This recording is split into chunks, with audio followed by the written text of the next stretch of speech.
Hey everyone, and welcome back to my channel, or welcome if you are new here. Today I am finally filming a video just about the FUDGET app. I love this app, and it's the only digital budgeting app that I use. If you have been following me for a while, you guys know that I love to budget plan on paper. But today I'm going to show you how I use the app, how to create a budget, and several other ways you can use it as well. I'm also going to be showing you here on my husband's phone what it looks like on the free version versus the paid one, because I did decide to purchase this a while back. That's why I have two phones over here. So really quick, I do want to just go over the free version first. You might be wondering why mine is blue, and then if you decide to download it, it's the only color you get is just orange. So after you download the app, when you open it, it says, "Welcome to FUDGET. Would you like me to help you get started?" You can click yes if you want, because it goes through a walkthrough, and I'm just going to say no. It still has, I don't know if this is the walkthrough or not, but it says swipe that way. There was also ads on this version, which I was okay with.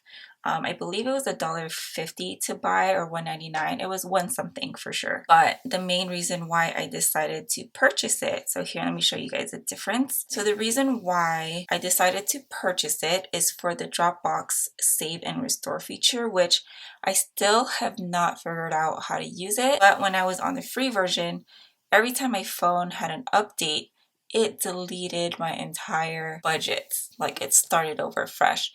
And I still decided to still use it because I love this thing, but it happened several times, like a handful of times, and I just got so frustrated with it. So I was like, you know what, let me buy it, see what happens. And my phone has updated a couple of times, and it has not deleted my budgets at all. I might test it out again here and see if it was just like an app issue or something, I don't know, or whenever my phone would update, but it was literally every time my phone would update. So here it has the lock on my husband's phone. He can't use the Dropbox to save or anything. Here's just a couple of the differences that you guys can see. It'll also tell you here on the FUDGET Pro what is extra. So you get the Dropbox and save, sorting, a calculator. I haven't used it. You can export and have different themes and no ads. And you can also try it for free if you want to.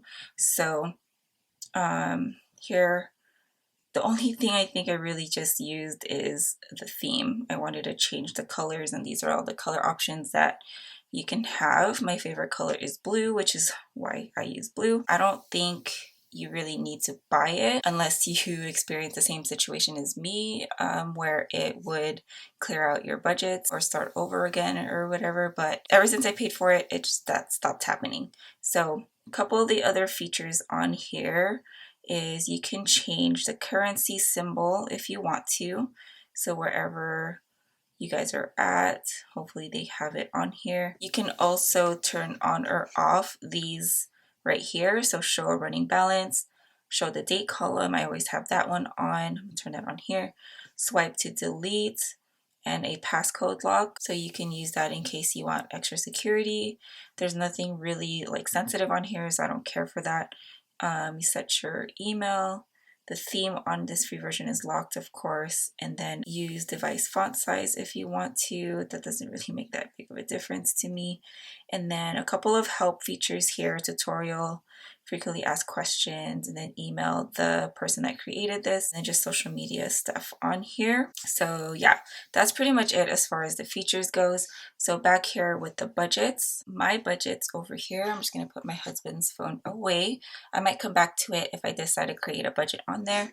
But as for mine, as you can see, there are a ton of budgets on here. I don't know exactly how many you can make, but it looks like you can make a lot. I have mine from February 21st of this year up until September 17, 2021. I actually don't think I finished these, so maybe I'll go back and fill these out later, and then maybe create a whole new entire budget as well, so you guys can see that too. The reason why I like to have these all done already is just so in case I can't get to my paper budget ahead of time, or if I'm late, at least I have it all made here. I have all my bills and everything good to go. My variable budgets here good to go. Our projected income here, So here, for example, for December 11th, I probably will update this because usually we'll know ahead of time how much we will be making or how much my husband is getting paid. This one is a little different because my husband is expecting another SDI payment. He has been out of work and receiving money from the state because of disability. I think this is how much total that he's going to be getting. As of right now, we don't know, but that's what we're going off of. So when I go to my paper budget planner on Friday, I can just insert all of these amounts on there as well. And it's also nice to be able to just look ahead and see what's going on. The things or the amounts here on the right side, as you guys can see, I do a zero-based budget, which means I take the total income that we have and all that money goes somewhere, so it'll equal out to zero. So income minus expenses, of course, equals zero. Here on the side, let me just go to a current month, December 11th, for example. Here it still says $1,470 is left to still balance out. So here at the bottom, you have expenses and then you have income that you can click on if you want to. I just have mine on expenses. This is how much we are spending. So $1,430 is what we'll be spending, but I still have $1,470 left to budget out. It'll be a negative if I over budgeted. So let's say here, let's just say Christmas, I'm not gonna spend this much, but so $1,470, let's say if we do $1,500, it'll say I'm at a negative 30. So I'll have to go in and make sure to zero that out and take $30 out somewhere. So I'm just gonna go ahead and delete that. So I still have $1,470 left to budget, and I leave that kind of open, like I don't budget it out anywhere just yet, just so I know ahead of time how much we'll be able to save in the future. And then when we actually, or when I actually sit down and budget, I will go ahead and put this somewhere. And this is going straight into our emergency fund, all of this extra money here. I rarely ever use paid, but I have been using that for my Christmas budget that I created on here, and I'll show you guys later. I don't have the dates on here. I usually do, or before I used to really put the dates on here when the bills are due, but I know when they're due. I know that they're going to be due around this paycheck period, so I don't really put the date. I do, however, put the dates here. So December 11th is our paycheck, and then here it says paycheck and zero. It just tells me that our next paycheck budget will be on the 25th. And then whenever I do have leftover money from our previous budget, I will add an income here and put leftover money, or I'll just put leftover, and then you just hold it down and you move it up. Sometimes it's slow.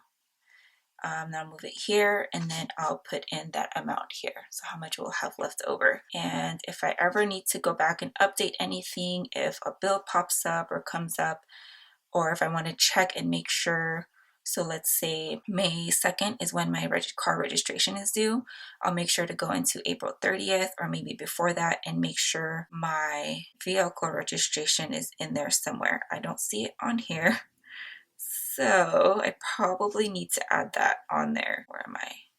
I think I put it in here. Yeah, so my car registration is on there. So a lot of like the annual stuff that we tend to forget, or I used to tend to forget, I have to make sure to go back and check. Other ways that you can also use this too is to also add debt balances on here.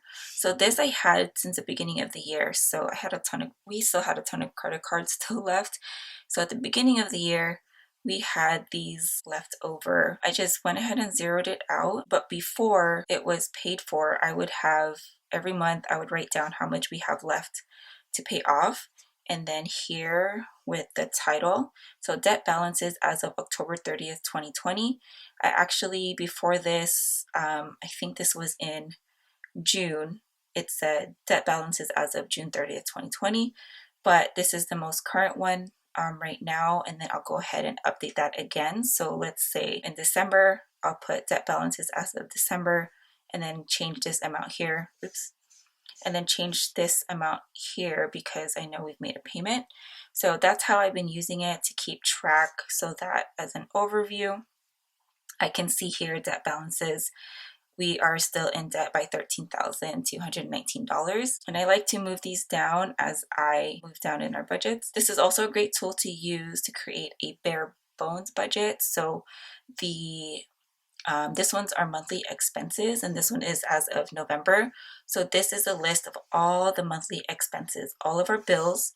So I have rent, one of my Capital One cards, our electricity, life insurance, my federal loan debt, life insurance, my husband and I each have one, cell phone, internet, ABC Mouse, .com. I went ahead and deleted it because that's going to be one of the first ones to go. I know it's $9.95, but $10 makes a big difference.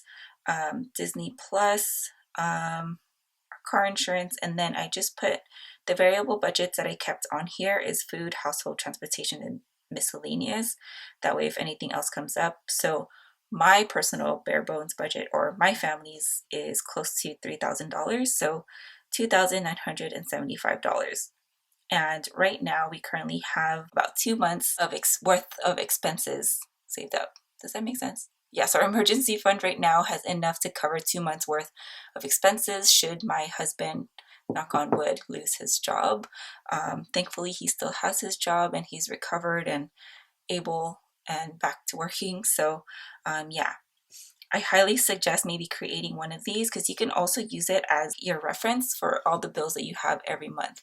And then what you can do is just move that down, because as you pay off your debt, you're going to notice that you're not going to have as many bills. So as you knock off all those debts, delete all of them, and then you'll see that your bills will start to shrink. And we had a ton before. Another thing on here, what I use this for is Christmas. So I have my budgeted amount up here, and then I have all the people that we shopped for, and then couple other things up here like a Christmas tree, Christmas cards, crafting stuff. So far I'm under budget. I believe it's different from this balance here, so we'll see when I close out December. What you can also use this for is to track your variable budget expenses. Let's say, so food, let's just do a couple on here, like household.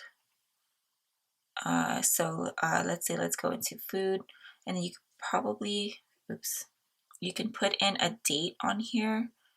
So let's say food budget for, let's say December 11th, right? So let's just take mine for example. And then it says on here, add starred items. I'm not going to do that because I think I don't have anything starred. Well, let's say yes. Oh, I only have, I don't know why I have this one starred. Let me uncheck that. How do I uncheck that? Oh, yep. Nope.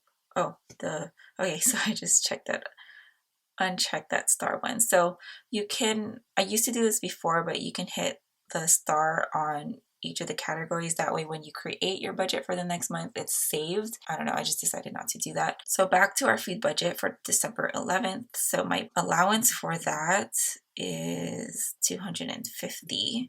Or that's what we plan on doing.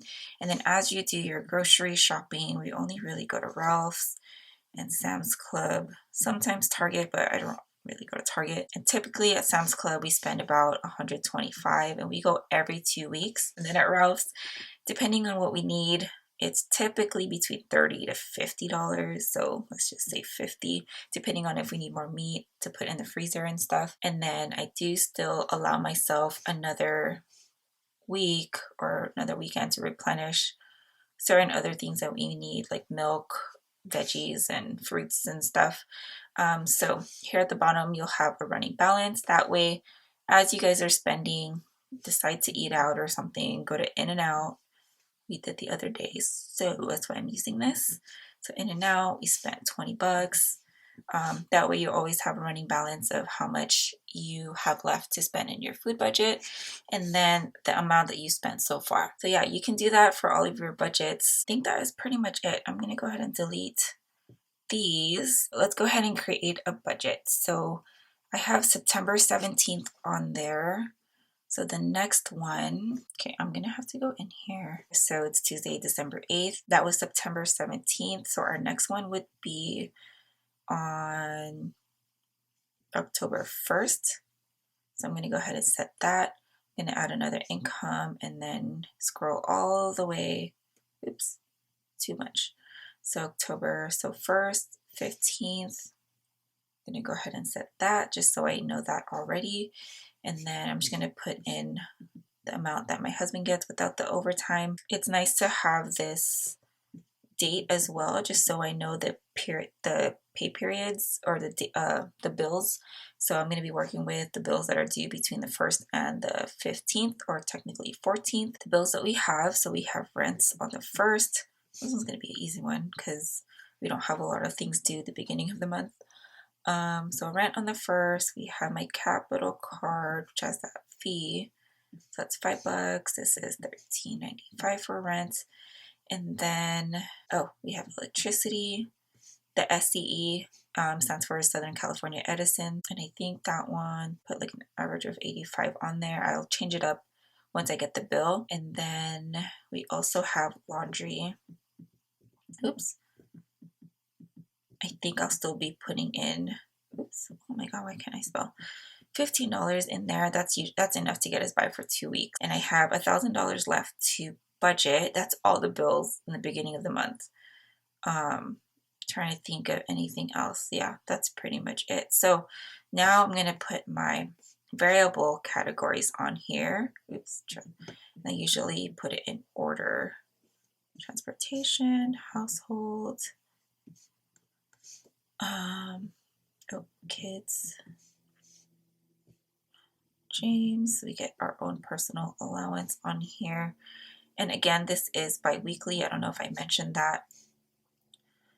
Fun and events. Once you get your category down, setting up your budgets will become a lot easier. Oops. Miscellaneous. Sinking funds, I'm probably going to have Christmas still on here. Hopefully it's done. So car, maintenance, planner stuff. I don't know. I'm just thinking ahead. I think that's pretty much it. So like Christmas, I think it was 40 that I was doing. Car, I think we were doing 20 because we still have a good amount. We haven't used it yet. Planner stuff, I think I just have it at 20. I don't know. Again, I can always update it later on, but I just like to have it just so I remember. We typically do 250. Transportation is usually about 70. Household, this one will get tweaked depending on what we need for the house. Let's just say 30. Kids, 30. My husband usually gets 100. I'm gonna put 40 for myself. But in events, it's October, around Halloween time. So I'll probably put 35 for now, and then miscellaneous 50. So I still have $315, which I'm going to go ahead and leave just so I know how much money will be left over to spend, or not to spend, to save, or to disperse into savings. So let me rename this. This one's going to be October 1st. I'm just going to put 2021. So that's the October 21st budget. I'm going to go ahead and delete this grocery budget. I'm not going to use that. So that's basically how you create the budget. It's pretty simple. Something that I discovered recently. Let me pick a month here. Okay, let's just go with November 13th. So you can actually look at a chart on here. I didn't know this until right now, until I was messing around with it. So here it has all of our expenses. So Christmas was the most with 24%. I believe this is a percentage of our income. So Christmas, or spending, I guess, spent $360 on Christmas. Food, these are all the budgeted items, of course, because I didn't put in any actual expenses. So if you actually use the FUDGET app to track your expenses, this would be a good chart to have. Maybe I'll try it out with my variable budgets, like the actual spending that we do. I thought that was kind of neat. Something else I wanted to show you was a running balance. I didn't care much for this because I don't actually use it to track, but if you were to use it to track your expenses, so December 11th, it has a running balance on here for you. So you start off with your income on here, and then as you put in your expenses, it deducts it for you. So there's that feature. I'm going to go ahead and turn that off. And then you can also use a calculator. Oops. So let's go back to December 11th, and you can use a calculator if you want to. There goes the calculator. So if you need to add up something real quick so that you don't have to get out of your app. I think when you end up adding something and you hit the check mark, it adds it on there for you. So 50 plus 50 equals 100. Yep, it adds it on there for you. So if you're trying to figure something out or something, you can use that. Kind of a neat feature. I haven't had to use it, so I don't know if that'll be something useful for you guys. And when you swipe this way, of course, you can check paid if you want to. Then here at the bottom, it'll show what you have paid so far. Again, that'll be helpful if you're using this to track your expenses. And then if you want anything to go into your category, maybe I'll do my variable spending since that doesn't really change. It's just the bills that change. Since I do bi-weekly budgeting, the bills aren't the same every 2 weeks. So let's see when I create a new budget. So October 1st, when was the next? So the next paycheck is October 15th here. So I'm just gonna go ahead and type. So here it asks, add your start items to this budget. Click yes. Cool. My variable budget goes. Wow. I should probably use that shortcut so that way when I'm creating my budgets, I can add that and then do the rest of my budgets. So that's a neat feature. And if you ever change your mind, you can go back and of course uncheck the star. Wow, can't believe I haven't been using that. So that's a cool trick or shortcut for you guys. I think it's like freezing on me now. I just close it out, go back. That kind of stuff doesn't bother me too much because I know it'll reset itself eventually. I think I just like this app too much to let it bother me. Anyways, guys, that is pretty much it for this FUDGET app tutorial / how I use this app video. I really hope that it was helpful. If you have any questions, please let me know in the comments down below. Thank you guys so much for watching, and I will talk to you in the next video. Have a good one, guys.